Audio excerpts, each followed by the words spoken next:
engines with wings attached. The thrust component is incorporated into the structure of the airplane itself. So I thought, what if we incorporate ionic thrust into the frame of a glider? Glider wings are huge, designed to create lift from really slow speeds, and might offer the best testing platform. After a few cups of bean water at my favorite cafe and conversations with a fuzzy friend, I sketched up something that might just have potential.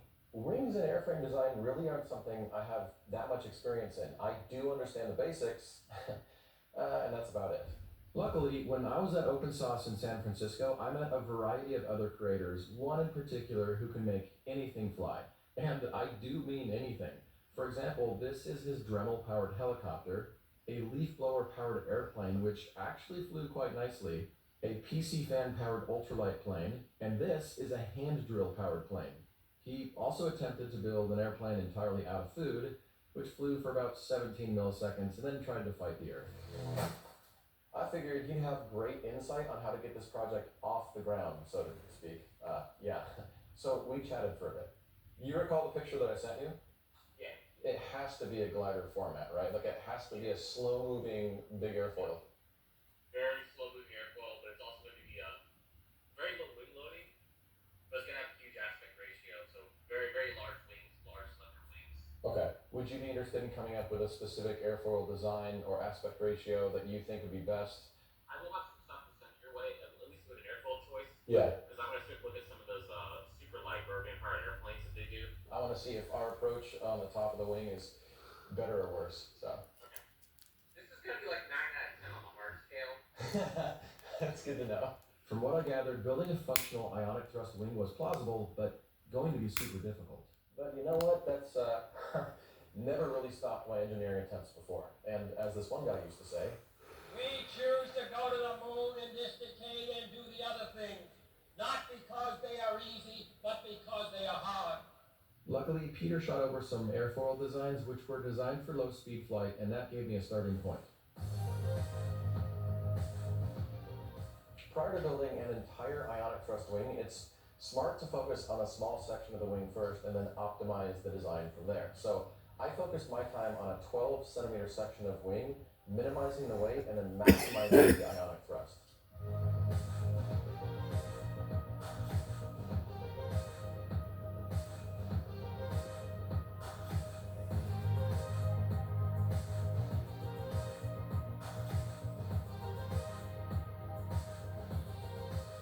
So there's a story here. This is a Creality printer I was given at Open Source. It works great. Well, Prusa from Prusa Printers was there and autographed it as a sign of rebellion. Absolutely savage.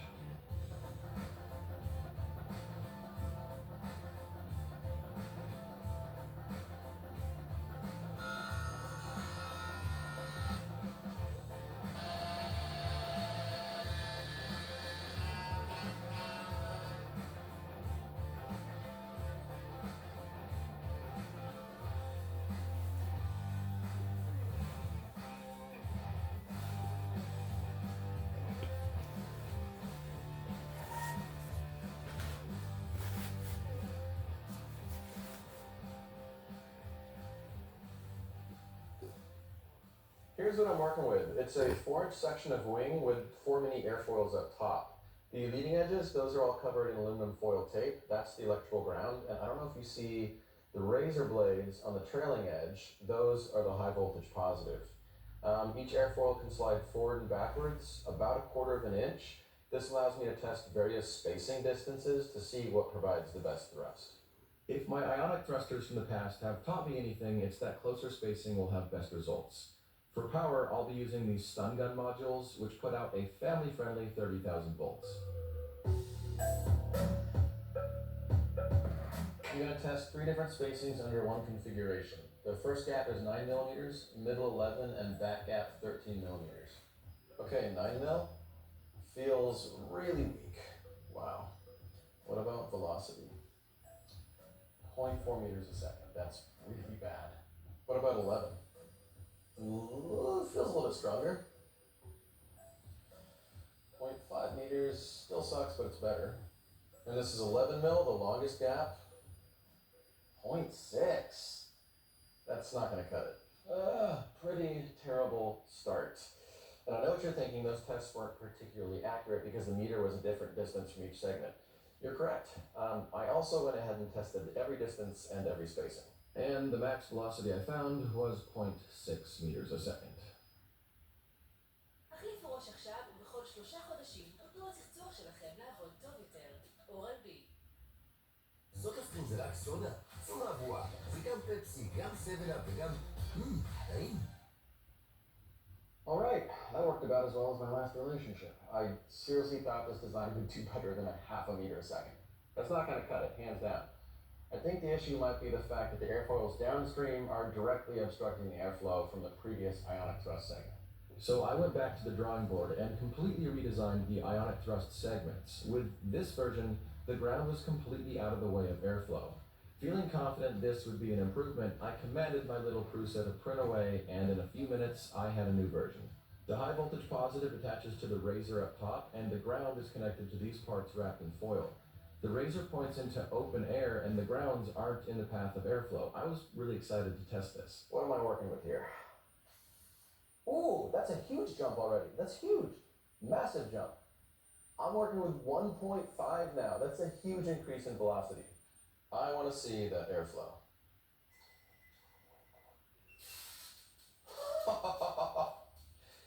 Wow, that's actually a lot of airflow.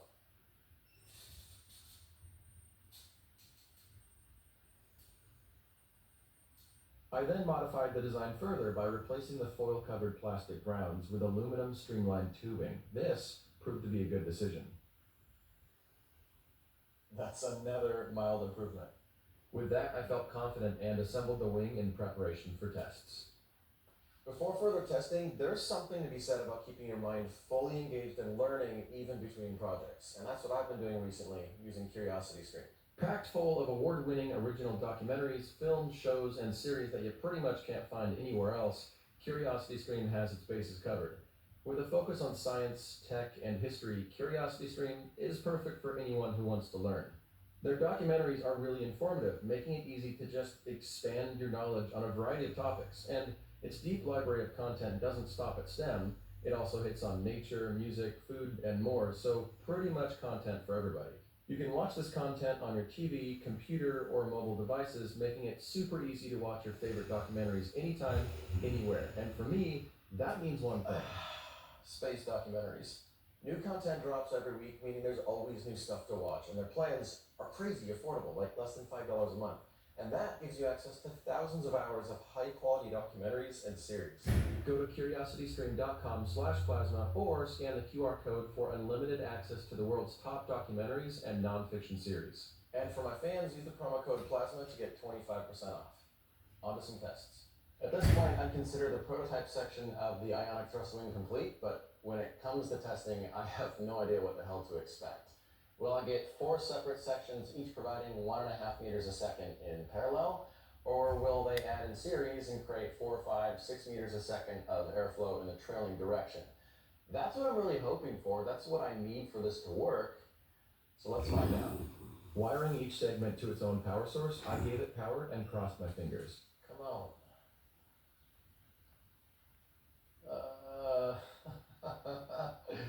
Somehow it had become weaker. A second test confirmed the same results. This makes 0 sense. Naturally, the next approach was to try powering these segments in parallel, with all grounds wired together and all positives wired together. Come on, come on. 2.3, 2.5, 2.7, 3.0. I saw 3.2 in there.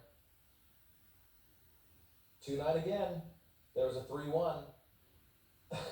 This is a huge improvement. Having power style figured out, I wondered if decreasing segment spacing might make a difference in output as well. So after a couple tests, 3.4, 3.5. The 3.2 turned into 3.5. At this point, it occurred to me that testing airflow at the edge of a table isn't that efficient. With the wing segment sitting right on the edge, little eddy currents were going to develop behind the thickness of the table, which would reduce the velocity output. Elevating the wing above the table would bring better results. 3.7, 4.4, 4.3. I hit 4 meters a second. Barely 4, but I'll take it. And testing with dry ice later backed up the eddy current theory too. Oh. Look at that, you can see 2 eddy currents going right here, feeding into the main stream. Oh. This really helped visualize airflow on the trailing end, which gave me an idea for leading edge. So what I hope to see with this setup is the dry ice fog being sucked over the airfoil and then also weaving in between the ionic thrust segments. That'll give a really good approximation and a good visualization of the air flowing through the system. Yeah, you can see it. That's amazing. Oh, wow.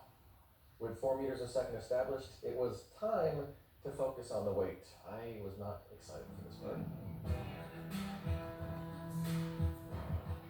Collectively, the first design was pretty heavy. All parts in it weighed 200 grams. So I went back and redesigned the airfoil to be lighter and eliminate the need for acrylic sides. It turned out super nicely and felt much lighter in my hand. All parts in, it now weighed 133 grams, which was a 33% reduction in weight. Considering the power source weighed 87 grams, I wanted to reduce the weight further. Bouncing back to on-shape, I removed as much plastic airfoil as I could without sacrificing strength. After about 10 hours of printing and curiously waiting, I had a new airfoil I could cover with thin plastic sheeting. Whereas the first airfoil weighed 100 grams, this one was only 45. Looking at the razor blades, they were overkill and led to ionic segments weighing in at 15 grams. Replacing them with thinner blades, serrated ones at that, and shortening the 3D printed frame led to a segment of only 10 grams. All parts in, the new prototype weighed 100 grams, which was a 50% reduction in weight. This was a huge deal. שגרת ניתוח יעילה ליום צריכה לכלול 4 שלבים. הקפידו להשתמש בסבון פנים המותאם לסוג העור שלכם. תשתמשו בסרום המטפל בצרכים של העור שלכם. פיגמנטציה, אקנה, קמטים. המשיכו עם קרם לחוט עשיר להזנת העור לאורך